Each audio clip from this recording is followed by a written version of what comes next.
Welcome to Fear and Greed Sunday Feature. I'm Michael Thompson. This weekend is, of course, the finals of the French Open. It is a great time to be talking about tennis. And back in September of 2020, we talked to international tennis commentator and journalist Craig Gabriel. Now, Craig has covered more tennis tournaments than I suspect he'd actually care to remember. And he's on a first-name basis with a lot of the big stars. So at the time, we took the opportunity to talk to him about the business of tennis. Of course, there is huge money involved in these tournaments and their sponsorships. And what makes this interview particularly interesting is that we spoke to him in the depths of the pandemic. He just covered the US Open remotely at the time.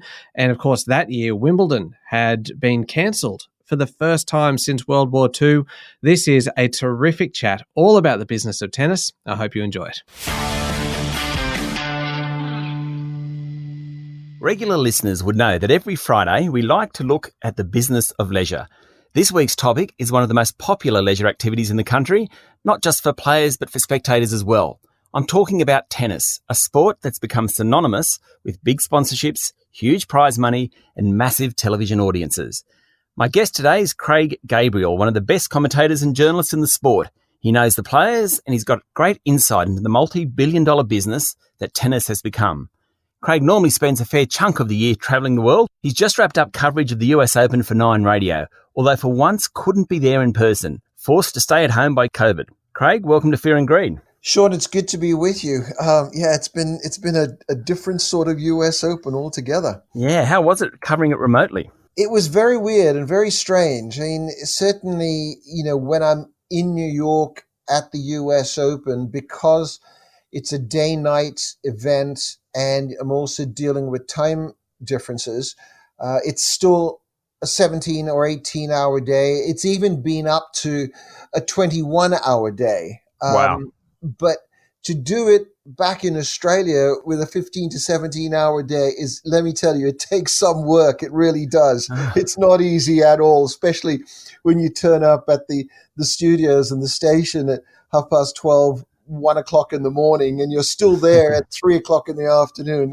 It is really quite an effort. Quite an incredible tournament, even for the winners. Dominic Thiem, obviously not one of the big three, winning that tournament with Rafa and Roger out and Novak Djokovic retiring, shall we say? Now, be honest, defaulting. Anyway, surprise winners, really. Well, maybe not Naomi Osaka, but Dominic Thiem. Dummy has been knocking on the door for a while. This was the 4th time he had been in the final of one of the majors. He was the runner-up at the Australian Open this year, lost a tight one to Novak, lost the previous 2 French Open finals to Rafa Nadal. So the experience was there, and we've been waiting for this sort of a breakthrough because he's an incredible player.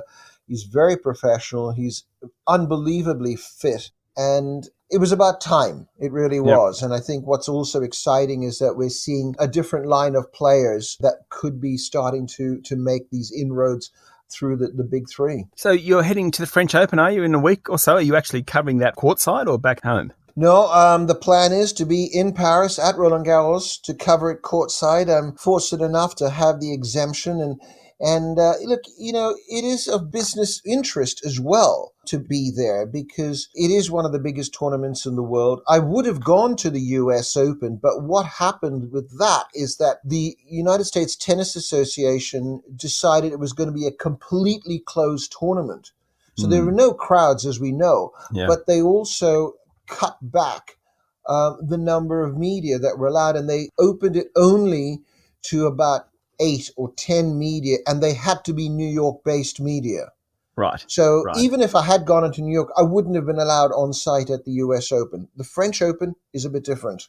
So how does tennis tournaments make money? Is it all in TV rights? Though they must lose some money without the crowds.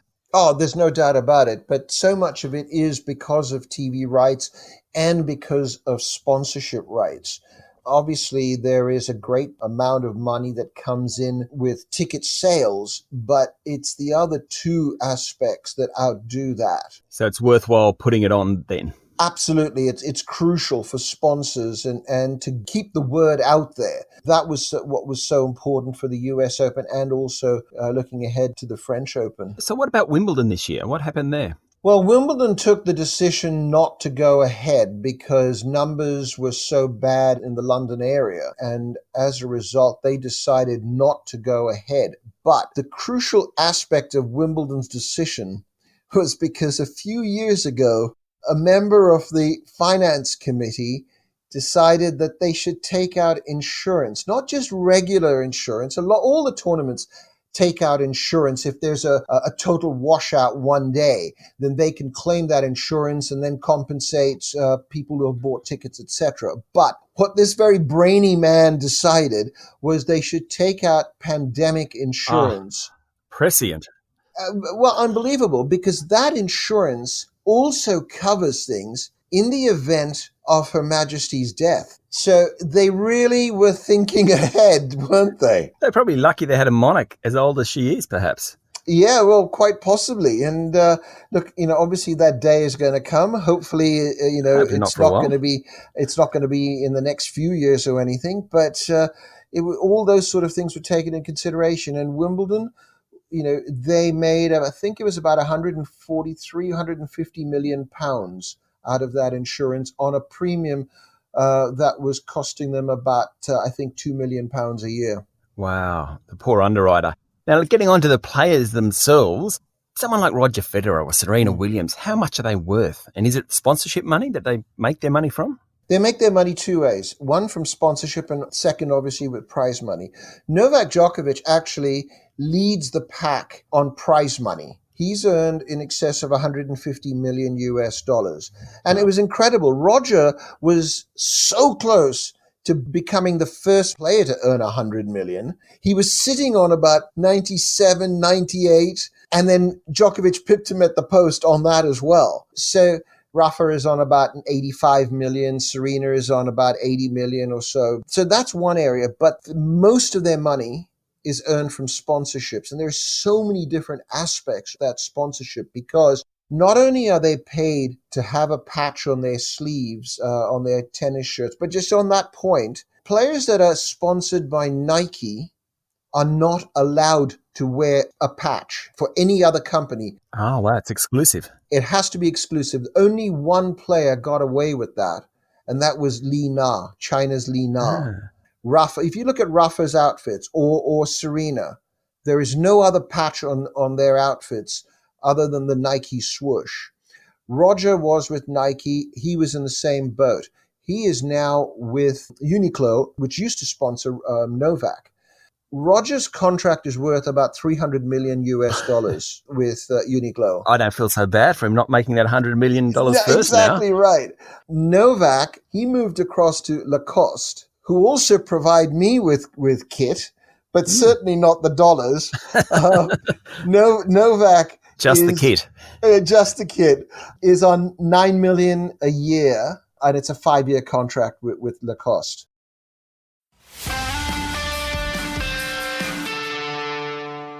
What about the difference between men and women's earnings? Yeah. Look, it's tougher on the women's side. I mean, Serena is paid an astronomical amount, and she's also got business interests as well that rake in the dollars with her brand Serena, on the Home Shopping Network and whatnot. But the difference is that the women struggle more on sponsorships. And for a long time, you had a world number one in women's tennis that didn't have a clothing sponsor, and that's Simona Halep.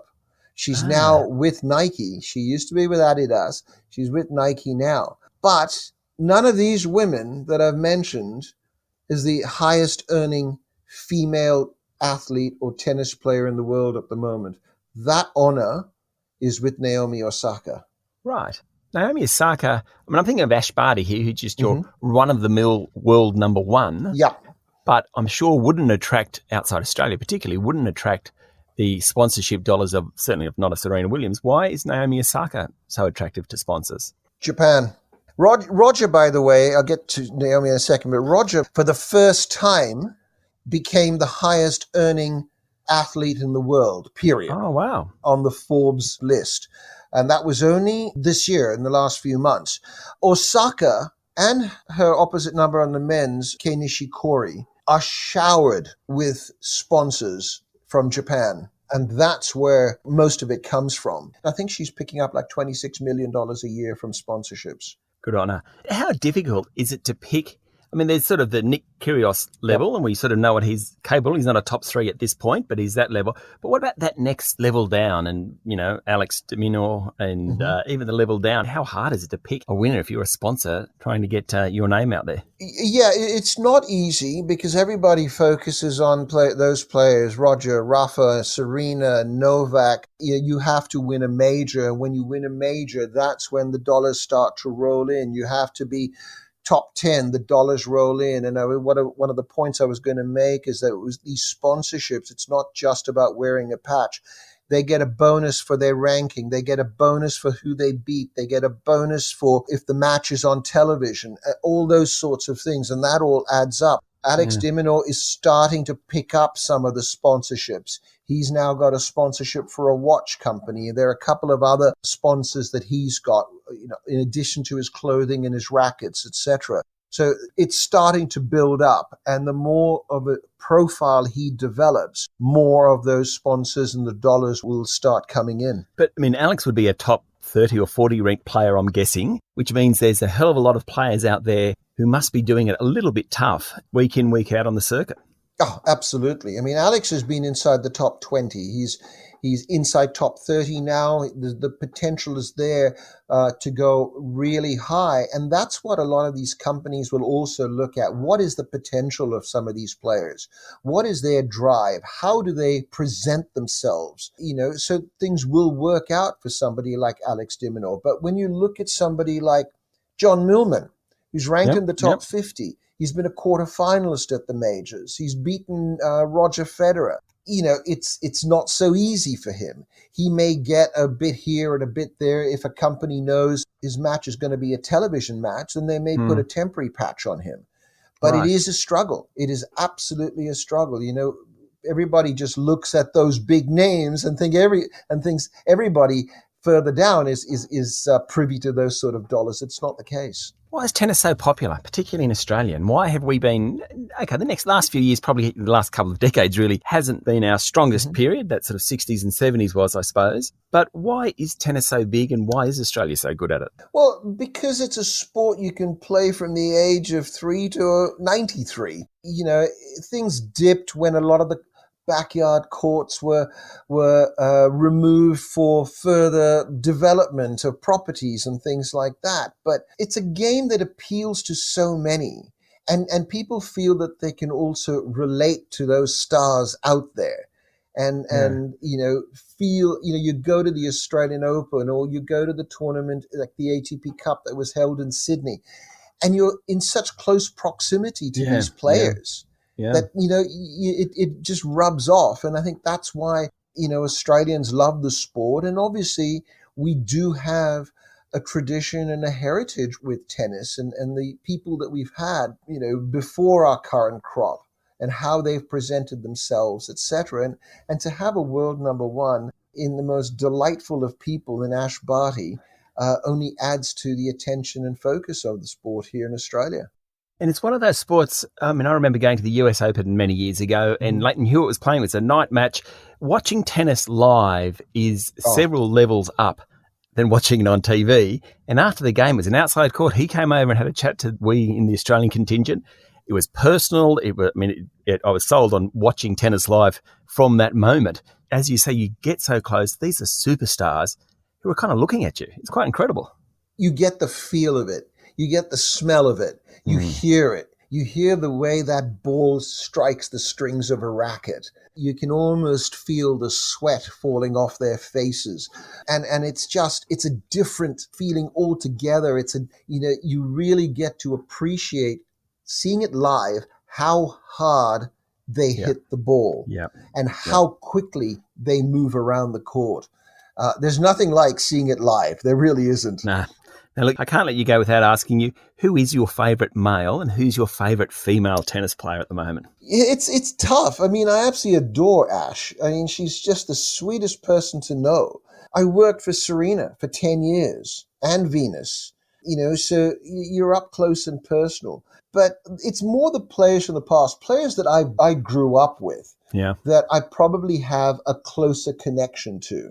But, it's so tough to go past Roger. I mean, he's so amazing on and off the court. I would say in the last few months, I've really come to appreciate Naomi Osaka and Victoria Azarenka, because I really didn't think much of them previously with their personalities, etc. But things have changed with them. So, there's so many. It's tough to really pinpoint one or two players, because like humans, every human, they have their moments, they have their personalities and their times, but it's a matter of appreciating what they do and what they're capable of doing.